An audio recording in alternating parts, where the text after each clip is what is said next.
Sifuthumeni elinye iphupho elilandelayo. If you had dreamt of her baby daddy in a wheelchair, even though he's not in a wheelchair bound in real life, and when she asked him what happened, he said he had been hit by something. Angazi nokuthi kuzobe ichaza ukuthini lo. Asike silalele.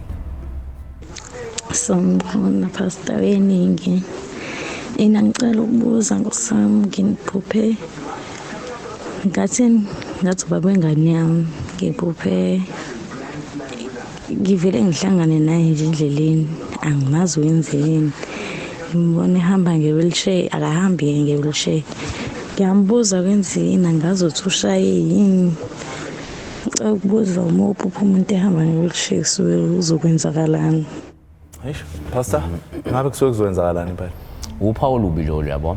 So into yokuqala singayiveza njengoba emphupha lo muntu si-acknowledge aqala ukuthi kuyenzeka uphupha umuntu eku-wheelchair kanti vele uzohambe abe ku-wheelchair because abantu banokuphupha into yenzeka exactly njengoba eyiphuphile yabo.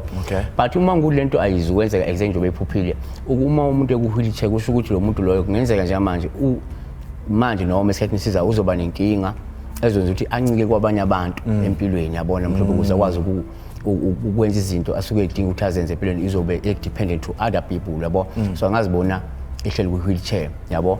Uyayibona umuntu ehleli ku-wheelchair uma ngukuthi empilweni akazi ukuprogressa ngenxa yehibe esezimbambile nje manje izobamba le progress kuye ngabe iprogress kamoya noma iprogress yempilo yakhe ngokomsebenzi noma ngokwebhizinisi suke ezobambeka lo muntu loyo engakwazi ukuprogressa ngendlela efanele ukuprogressa ngenxa yehibe ezikhona ezingalethwa ubuthakathi noma yingqinamba nje enkulu abhekene nazo empilweni. So umama wenza njani ke Pastor makunje uyamchazela ubaba ukuthi nayi inkinga la noma kuthiwa nje abasahlobene ngaleyo ndlela? No, uyamkhulekisa umuntu ngoba angeke ukusiza ukuthi utshele umuntu ukuthi ngikubone ku-wheelchair enzeni yabona. But wena because lento leyo usuyibonile uyakwazi ukuthi uyikhulekise ngoba usho unamandla ukuthi ungayishintsha lento yaloya muntu ngoba ivele kuwe.